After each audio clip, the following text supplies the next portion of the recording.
Well, hello there, Facebookerizers and YouTuberizers and everybody else. Maybe even get a few Rumbalonians, I don't know. It's your old friend Mike heading down Highway 28. I'm going down to a little bar, and no, it's not what you think. It's a brewery, a local brewery, and they brew some pretty good stuff too. Highway 28 Brewery. And the thing I wanted to show you is not me. Who wants to see that? I just wanted to kind of give you a scenic, bogus view, probably improperly done, because this is so green down here. This is very unusual for New Mexico. These are almost exclusively pecan orchards. I heard of someone in the valley trying pistachios, but I think there's something wrong with the soil here, or something. In other words, not many pistachios grow, but if you'll just jump on the other side of the mountain, over in Alamo, or further than that a little bit. Gosh, there's a nice little town out there. I wish I could remember the name of it right now. Anyway, sort of north of Alamo. They grow a bunch of pistachios, and that dirt over there works just fine. And the Alamo soil is way alkali.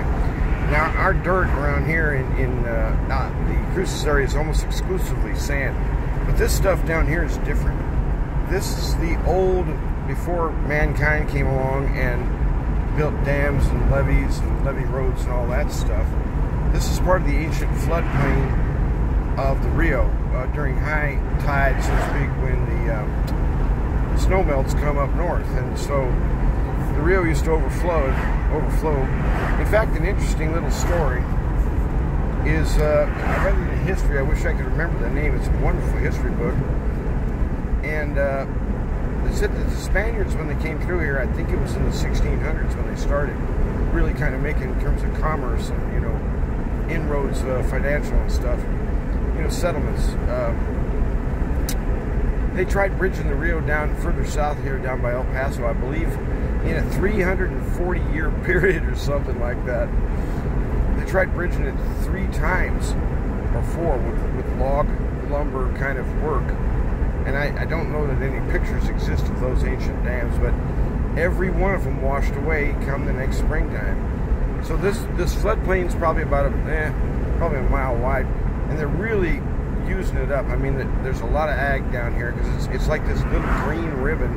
Here's one of the farmers, and when you get behind those guys out on this road, you're gonna love it, by golly. And the posted is kind of 50 or 45, sort of bounce around. Get behind that guy, and I call it getting trapped in the Barreno Triangle.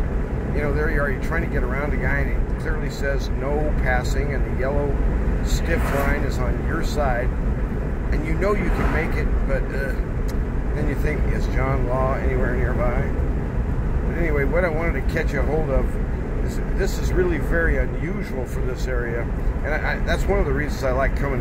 If I'm coming down to the brewery, I like this route because it's just, in the summertime on a motorcycle, this is just the beginning of it, trust me. There's an area coming up. I mean, there's a lot of trees in this valley. I don't know how many tons that pecan gets produced, and I'm so ignorant about pecans, I don't actually even know if there's more than one, like, breed or variety.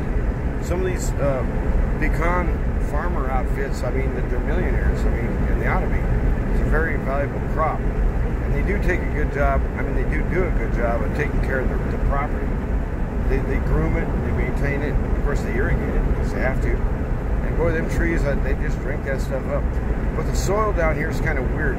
The topsoil is about 3.5 to 5.5 feet, sort of that brown stuff. But down below it, you run into this layer. They call it sugar sand. And once the water finally percolates through that clay level dirt, there's a lot of clay in this dirt, which is unusual for Las Cruces. Well, actually, you can dig down and find some decent dirt in town. So that's not exclusively true. There is some good soil in Cruces, but a lot of it looks just like, you know, stuff that wasn't good enough for the kids' sandbox, so you threw it away. And a lot of good ag folk down here, hardworking, straight shooters. And you know, look at that, it says Rio Dorado. I believe that's the name of the street. So they're trying to do better, I believe, at giving you a heads up as to what's coming, which makes so much sense to me. But, you know, not here's the sign, but the next sign will be. And I'm that kind of signage there, and I think that's pretty smart. Here we are on the mighty Rio as she surges ever southward. By the way, this entire video is probably illegal. I could be busted post Comey Plasti or something like that. The sheriff's department could arrest me after the fact. Oh, look at this. This is kind of what I was thinking. On a nice summer day when, you know, you're roasting and it's 111 out there. I don't know how hot it's going to get today. I'm guessing 104, but I haven't actually looked. It's just kind of a nice green tunnel world. Look at that over there. You ain't going to see that in New Mexico, trust me. Well, there are some nice mountain countries, but our mountains don't have that much deciduous. There is some aspen up there. I guess maybe another variety of birch. I don't know what. I'm pretty sure we don't even have maples. Oh, there is some oak. Yeah, there's oak. But basically, our forests are pine forests, and I love them. They're beautiful. But this huge batch of deciduous over here, that's like the stuff of fairy tales. You know, I can see little imps and magical fairies dancing around inside there practically.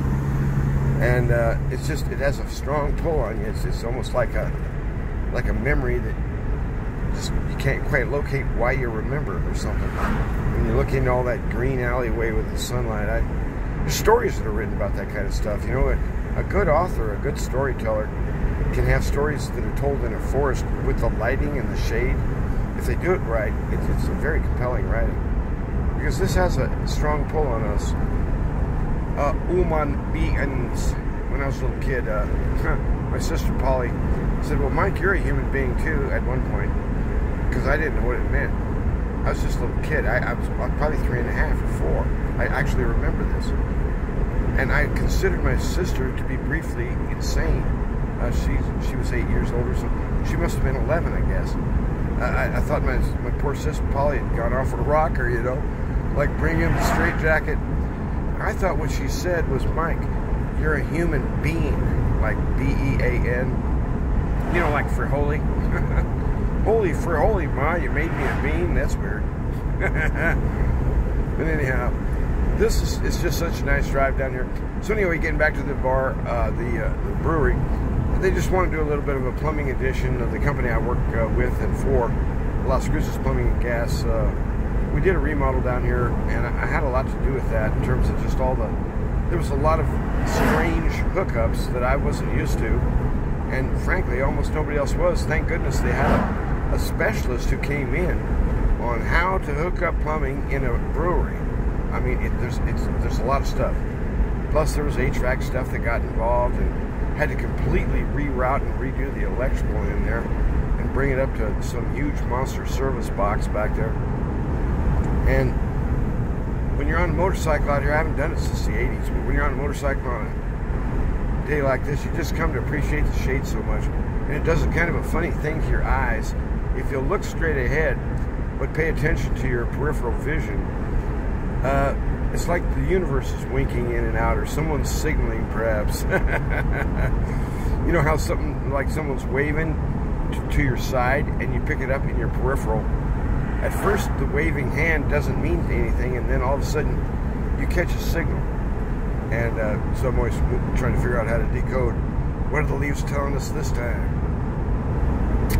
It's just a fun thing to do. You guys get out and get yourself some decent work. I'm trying to figure out what these fellas want this thing to do, so I'm just heading down. I'm not going to do the plumbing today.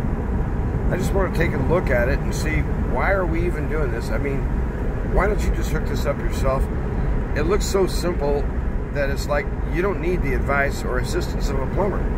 It'd be like asking an electrician, well, how do I plug in my toaster? Stick that fork thing in the wall. Well, it ain't quite like that.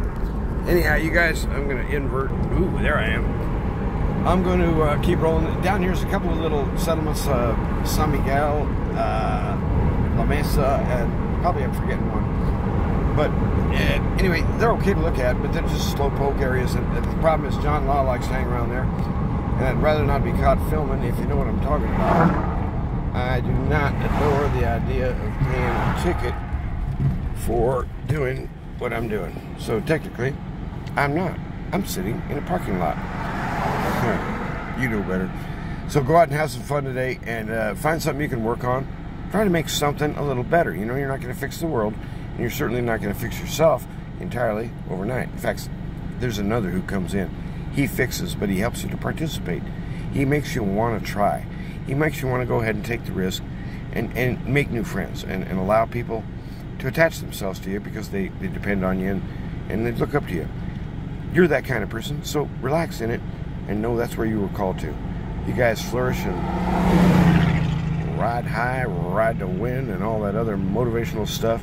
Jesus loves you. This I know. And I ain't backing down.